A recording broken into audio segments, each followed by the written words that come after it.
તો મિત્રો આજે આપણે ઇંગ્લિશમાં સમજીશું કે તમને કેટલું આવડે છે. ઇંગ્લિશમાં જે આ 4 શબ્દો છે વોટ, વેન, વેર અને હુ, આ ચારમાંથી કયો શબ્દ ક્યારે મૂકવો એ આજે તમને આવડશે. મિત્રો અહીંયા તમે જોઈ શકો છો આ જે પ્રશ્નો આપેલા છે, આ પ્રશ્નોમાં કયા શબ્દો મૂકવા, બરાબર છે.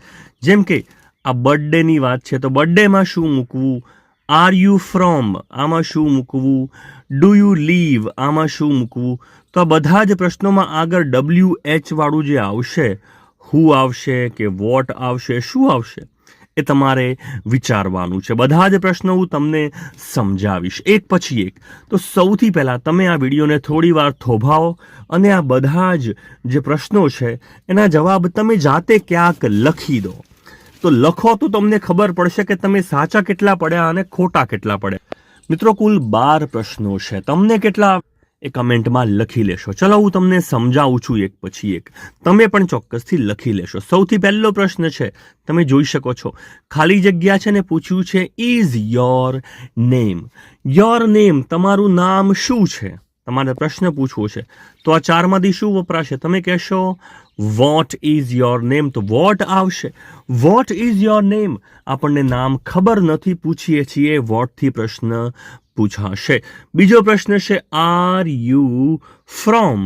જો ફ્રોમ ક્યારે વપરાય, કોઈ જગ્યા માટે વપરાય છે. તમે ક્યાંથી આવો છો, તમે ક્યાંથી આવો છો ત્યારે આ પ્રશ્ન પૂછાતો હોય છે. તમે અહીંયા શું મૂકશો, કઈ જગ્યા, તો તમારે અહીંયા મૂકવું પડશે ખાસ વેર. વેર એટલે તમે કઈ જગ્યાએથી આવો છો. વેર આર યુ ફ્રોમ, આવો પ્રશ્ન બનશે. Where are you from. ચલો ત્રીજો પ્રશ્ન છે બ્લેન્ક, ખાલી જગ્યા આપેલી છે. ઇઝ યોર બર્થડે, મતલબ કે તમારો બર્થડે, તમારો જન્મદિવસ ક્યારે આવે છે, તમારે એવો પ્રશ્ન પૂછવો છે, બરાબર છે. તમારો બર્થડે ક્યારે આવે છે, કઈ તારીખે આવે છે, તમારે એ પૂછવું છે, બરાબર છે. તો ક્યારે, તમારો બર્થડે ક્યારે આવે છે, કઈ તારીખે આવે છે, તમે સમય પૂછો છો, બરાબર છે. જે દિવસ છે એ પૂછો છો, તો ત્યારે તમારે મૂકવું પડશે વેન, મૂકવું પડશે. When is your birthday. When is your birthday, તમારો જન્મદિવસ ક્યારે આવે છે. ચલો નેક્સ્ટ છે કે ભાઈ તમારો ફેવરેટ સિંગર, તમારો ફેવરેટ મનપસંદ સિંગર એટલે કે જે ગીત ગાનાર ગાયક છે એ કોણ છે. જુઓ તમે કોણ પૂછો છો, કયો વ્યક્તિ છે, કોણ છે, તો આના માટે ઇંગ્લિશમાં તમે વાપરશો who. Who is your favourite singer. Who is your favourite singer, તમારો મનપસંદ ગાયક કોણ છે. કોણ છે તો હુ વપરાય છે. તમારા મનપસંદ શિક્ષક કોણ છે, બરાબર છે. પ્રધાનમંત્રી મનપસંદ કોણ છે, બધામાં હુ વપરાય છે. ચલો ફરીથી પ્રશ્ન આવ્યો છે do you leave. Do you leave, leave એટલે રહેવું, બરાબર છે. ડુ યુ લીવ, તમે કઈ જગ્યાએ રહો છો, એ રીતનો પ્રશ્ન છે, બરાબર છે. લીવ એટલે રહેવું. તમે ક્યાં રહો છો, એવો પ્રશ્ન જ બનશે, તમે કઈ જગ્યાએ રહો છો, તો અહીંયા આવશે વેર. વેર ડુ યુ લીવ, તમે કઈ જગ્યાએ રહો છો. નેક્સ્ટ પ્રશ્ન છે કે ખાલી જગ્યા આપેલી છે ઇઝ યોર ફોન નંબર. તમારો ફોન નંબર કયો છે, બરાબર છે. તમારો ફોન નંબર શું છે.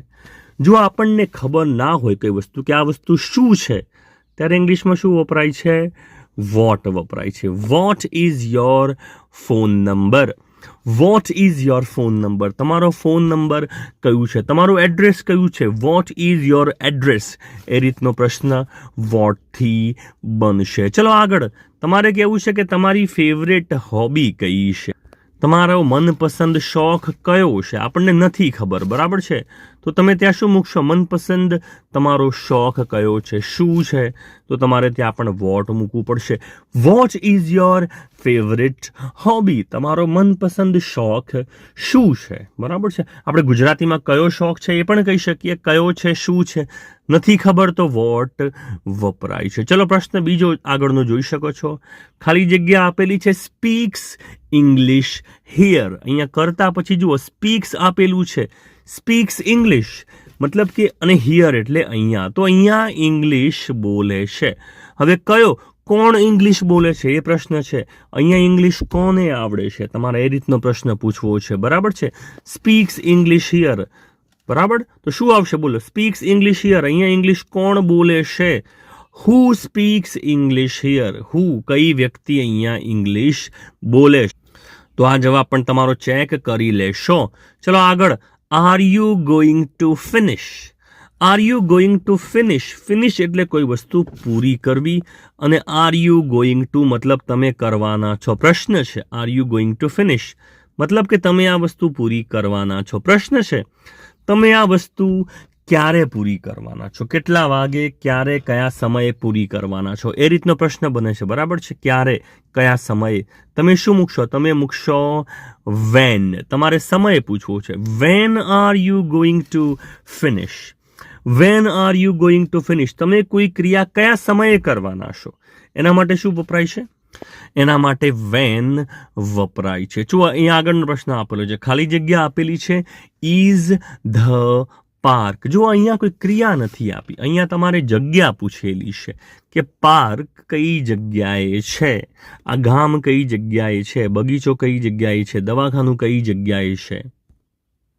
તો જ્યારે તમારે પ્રશ્ન પૂછવો છે તમારે ઇંગ્લિશમાં મૂકવું પડશે વેર. વેર તમારે જગ્યા મૂકવા માટે, પૂછવા માટે વપરાય છે કે આ કઈ જગ્યાએ છે. વેર ઇઝ ધ પાર્ક, ત્યારે વેર વપરાશે. ચલો આગળનો પ્રશ્ન વિચારો કે તમે ઘરે ક્યારે. હવે જુઓ, will you go home? Will you go home? તમે ઘરે, વિલ ભવિષ્ય માટે વપરાય છે. ક્યારે જવાના છો? નજીકના ભવિષ્યમાં. ખાલી જગ્યા વિલ યુ ગો હોમ? તમે ઘરે. હવે જુઓ, જગ્યા તો આપી દીધી છે, ક્યારે જવાના છો, કયા સમયે જવાના છો એ પૂછવું પડે. તો અહીંયા તમે મૂકશો when will you go home? When will you go home? ત્યારે તમે ઘરે કયા સમયે, ક્યારે જવાના છો.